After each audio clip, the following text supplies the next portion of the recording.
नमस्कार बच्चों। पिछली क्लास में हमने सरफेस केमिस्ट्री में प्रॉपर्टीज़ ऑफ कोलाइडल सॉल्यूशन के बारे में पढ़ा था। Different properties of colloidal solutions और कोलाइड्स पढ़ा था, जिसमें आपने इलेक्ट्रिकल प्रॉपर्टी, उनकी कुछ लाइट से related properties, optical properties, mechanical properties, charges on colloids, coagulation, flocculation, Hardy Schulze rule वगैरह पढ़े थे। आज हम बचा हुआ टॉपिक पढ़ेंगे, that is emulsion and application of colloidal solutions और कोलाइड्स। ठीक, इमल्शन हमने पहले ही पढ़ा हुआ था, टाइप्स ऑफ कोलाइड्स जब स्टार्टिंग में कि there are different types of colloids. तो one of the major topic is emulsion और major type is emulsion that is based on dispersion medium. ये था ना वहाँ पर कि डिस्पर्स फेस और डिस्पर्शन मीडियम के बेस पे हमने देखा था, वहाँ पर इमल्शन भी एक टॉपिक आया था। सो यहाँ हम इसे डिटेल में पढ़ेंगे। इमल्शन, एक्चुअली इमल्शन क्या है, तो आपने पढ़ा हुआ है कि emulsion is a colloidal solution और colloids in which both disperse phase and dispersion medium are in liquid form. ठीक, कि वहाँ पर डिस्पर्स फेस और डिस्पर्शन मीडियम जो है दोनों के दोनों अगर क्या हो लिक्विड फेस में, तो उसको क्या कहा जाएगा, इमल्शन कहा जाएगा। ठीक है, जैसे अगर हम नींबू पानी कहते हैं, ठीक, तो नींबू पानी या अल्कोहल वाटर सॉल्यूशन की अगर बात करें तो क्या दोनों लिक्विड होते हैं। ठीक, बात हम यहाँ करेंगे कोलाइडल सॉल्यूशन होने चाहिए। जैसे मिल्क में क्या देखते हैं, ऑयल और वाटर, यानी फैट और वाटर दोनों होते हैं, तो वो एक प्रकार का क्या है, इमल्शन है। So let us see about emulsion. Emulsion क्या है, तो हम कहेंगे यहाँ पर emulsion is a colloidal solution in which both the phases means disperse phase and dispersion medium are in liquid form, liquid state, is it, that is called emulsion. ये काफ़ी important topic है और जनरली ये पूछा जाता है हर, या तो कभी कभार लगातार ईयर्स में पूछा जाता है बोर्ड क्लासेस में, अल्टरनेटिव ईयर्स में कंफर्म पूछता है। ठीक है, इसलिए ध्यान से पढ़िए, बहुत छोटा सा और सिंपल टॉपिक है। 3 मार्क्स में या 1 मार्क्स में इसके क्वेश्चन आते हैं कि what is emulsion, explain emulsion. ठीक है, या फिर क्वेश्चन बनता है what is emulsion, explain it types with suitable example. ठीक, सो इमल्शन हमने कहा यहाँ पर कि इमल्शन आर द कोलाइड्स और colloidal solution in which both disperse phase and dispersion medium are in liquid phase. Emulsion are categorise into 2 types. Emulsion को हम 2 category में बांटते हैं। पहला हम कहते हैं ऑयल इन वाटर और दूसरा हम कहते हैं वाटर इन ऑयल। अगर हम ऑयल और वाटर 2 चीज़ें ले लें, यहाँ पर ऑयल को अगर हम सॉल्यूट मान लें और वाटर को सॉल्वेंट, तो यहाँ पर 2 चीज़ें हम कह सकते हैं। तो first one is oil in water, second one is water in oil. ठीक है, क्या बोला है, पहला ऑयल इन वाटर और दूसरा क्या बोला है, water in oil types of solution. यदि हम ऑयल ले और वाटर ज़्यादा क्वांटिटी में, that means disperse face water हो और ऑयल डिस्पर्शन मीडियम, सॉरी, यदि ऑयल को डिस्पर्स फेस ले और वाटर को डिस्पर्शन मीडियम ले, मतलब ऑयल कम मात्रा में है और वाटर ज़्यादा मात्रा में, आप देख सकते हैं या खुद करके भी देख सकते हैं कि एक बॉटल लीजिए, उसमें थोड़ा सा पानी डाल लीजिए और उसमें थोड़ा कम मात्रा में तेल डालिए और उसको शेक कीजिए, तो आप देखेंगे some small droplets of the oils are disperse into the water. So that types of solution formed is emulsion, that is oil in water. लेकिन अगर आप उल्टा करते हैं कि ज़्यादा मात्रा में ऑयल ले लेते हैं और थोड़ा सा पानी उसमें डालते हैं और फिर उसको शेक कीजिए बॉटल को पूरा बंद करके, तो आप देखेंगे कि ऑयल के बीच में छोटे छोटे वाटर ड्रॉपलेट्स है, तो वो हो जाएगा water in oil types of emulsion. Clear है यहाँ पर? ठीक, so there are 2 types of emulsion, oil in water and water in oil types of emulsion. ठीक, let us see first one, the oil in water types of emulsion. So water act as dispersion medium here and example of this types of emulsion are milk. Milk में आप देखते हैं कि milk में पानी ज़्यादा होता है और फैट जो होती है वो कम होती है। Other examples are vanishing cream वगैरह है। ठीक, इन दोनों में क्या वाटर डिस्पर्शन मीडियम होता है। दूसरा एग्जाम्पल हम कहते हैं water in oil types of emulsion. क्या कहा जाएगा, water in oil types of emulsion. In case of water in oil types of emulsion, यहाँ पर हम कहेंगे oil is the dispersion medium. Oil कैसे बिहेव करेगा, it act as a dispersion medium and water is disperse phase here. Example के लिए हम कह सकते हैं बटर, जो मतलब मक्खन वगैरह होता है, उसमें आप फैट ज़्यादा देखते हैं, पानी बहुत कम होता है, तो बटर है, क्रीम वगैरह है, वो किसके एग्जाम्पल है, water in oil types of example. Clear है? तो यहाँ क्वेश्चन आते हैं, या तो कभी कभार 1 मार्क्स में क्वेश्चन आता है कि give an example of water in oil, oil in water types of emulsion, या एग्जांपल दिया रहेगा, बोलेगा इसमें डिस्पर्स फेस कौन सा है, डिस्पर्शन मीडियम कौन सा है, या किस टाइप का ये इमल्शन है। क्लियर है? ठीक, नेक्स्ट हम कहते हैं इमल्सिफिकेशन, कि अगर आप ऑब्जर्व करें वाटर को ऑयल में डालें तो वो मिक्स नहीं होगा, वाटर और ऑयल क्या होगा, अलग अलग रहेंगे, या ऑयल को वाटर में या वाटर को ऑयल को, किसी को भी आप मिक्स करेंगे तो दोनों सेपरेट हो जाएंगे थोड़े समय के बाद। लेकिन इमल्शन में क्या होना चाहिए, स्टेबल होना चाहिए। तो क्या करते हैं, जब कोई, अगर हम ऐसा कोलाइडल सॉल्यूशन बना रहे हैं, इमल्शन बना रहे हैं जो क्या है, स्टेबल नहीं है, तब हम कुछ ऐसे सब्सटेंसेस ऐड करते हैं उसमें जो उसको स्टेबिलिटी लाए। जैसे अगर आप बॉटल में ऑयल और वाटर लेकर उसको मिक्स करेंगे तो थोड़े समय के लिए तो क्या होंगे, डिस्पर्स हो जाएंगे कंटिन्यूसली, बट थोड़े समय बाद क्या हो जाएगा, after some times it will be separate. लेकिन आप उसको अगर परमानेंट बनाना चाहते हैं तो we should add some stabilisers into it, and this stabilisers are called emulsifier. ठीक, क्या कहा जाता है, emulsifier. And this process of making emulsion by adding the emulsifier is called emulsification. Clear है यहाँ पर, इमल्सिफिकेशन क्या है, the process of making emulsion is called emulsification. Emulsions are stabilised bye adding emulsifying agent to the emulsion. ठीक, यानी ऐसे substances और emulsion या इमल्सिफाइंग एजेंट या स्टेबलाइजर वगैरह क्या है, तो हम कहेंगे यहाँ पर सिंपल, दीज आर दो substances which are added in the solution, colloidal solution, to stabilize them, to emulsifying them, they are called emulsifying agent। Example के जैसे सोप वगैरह ऐड करते हैं, लैम्प ब्लैक वगैरह ऐड किया जाता है, तो this substances are actually act as a emulsifying agent. Clear है। नाउ ये तो था इमल्शन के बारे में। हमारा आखिरी टॉपिक बचा हुआ है, that is application of colloidal solution. ठीक, so let us see the application of colloidal solution around us. ये अगर आप देखेंगे यहाँ पर, ये कुछ एग्जांपल थे इमल्शन के, टाइप्स ऑफ इमल्शन और क्रीम या बटर वगैरह। आगे देखिए, हम बात कर रहे हैं applications of emulsion. So there are certain application around us.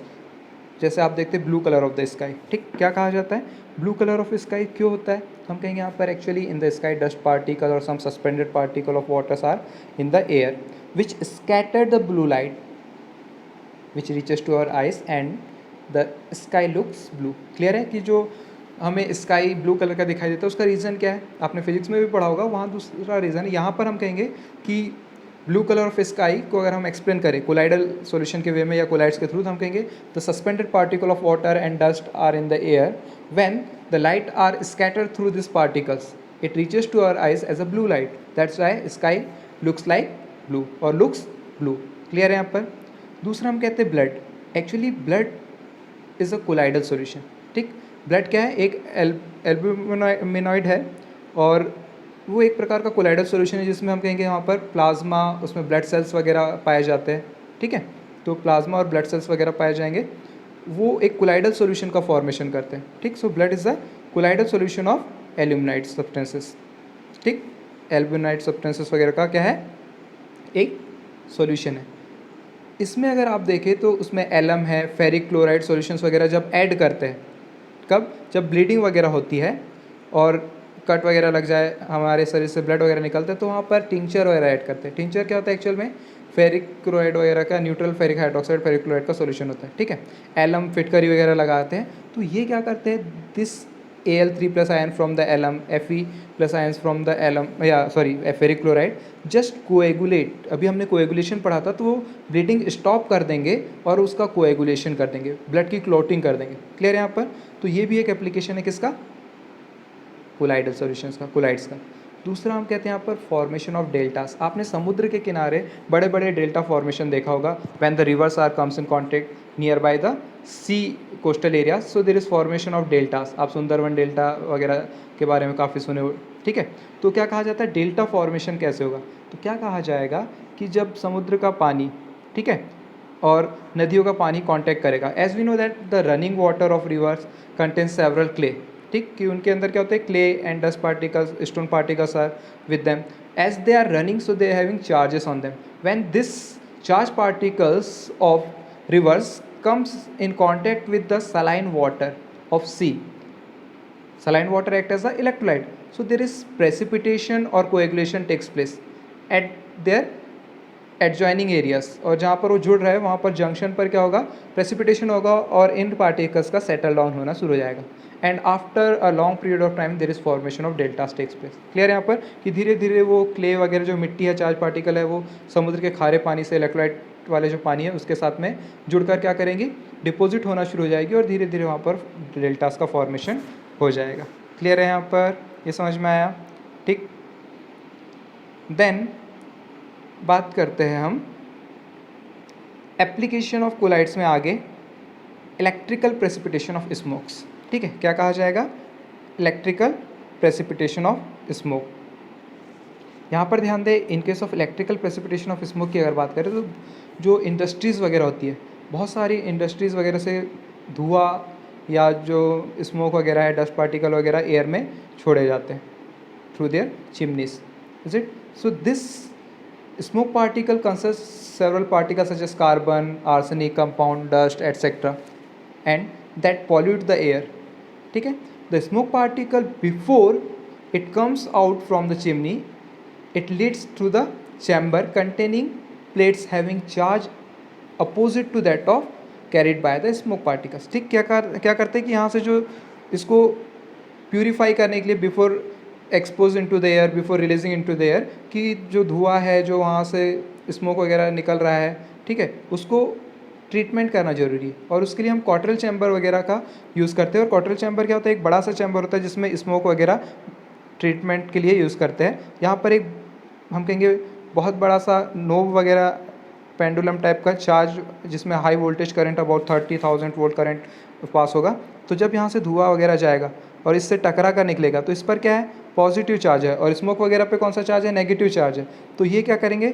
Neutralise होकर यहाँ पर नीचे सेटल डाउन हो जाएंगे, यहाँ पर सेटल डाउन हो जाएंगे और केवल यहाँ से प्योर जो गैस है फ्री फ्रॉम द कार्बन और other impurities such as lead वगैरह है, ठीक है, आर्सेनिक वगैरह है, उनसे फ्री होकर, डस्ट पार्टिकल से फ्री होकर इसको एयर में एक्सपोज कर दिया जाएगा। क्लियर है यहाँ पर?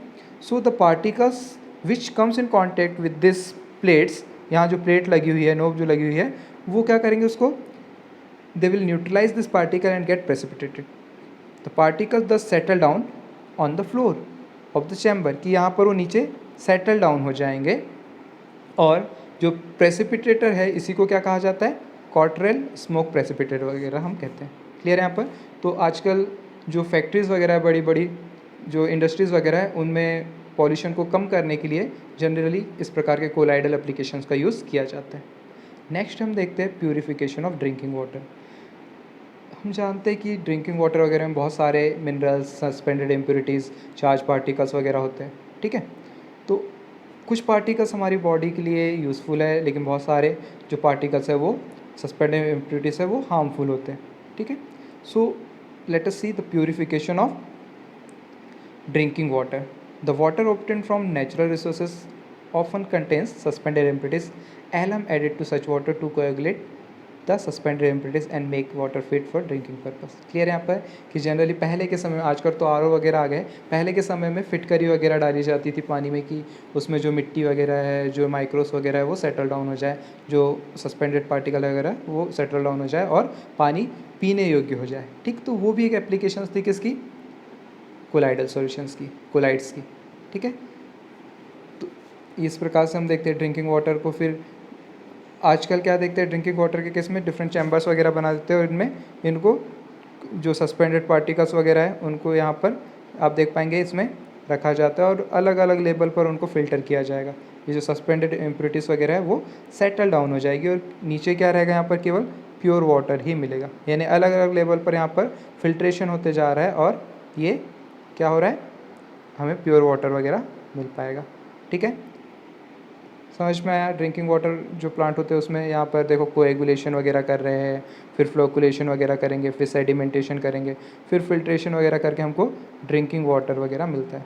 सो ये काफ़ी मतलब सिक्वेंशियल प्रोसेस है to get the drinking water. Clear है? So this are all the applications of colloidal solutions और कोलाइड्स।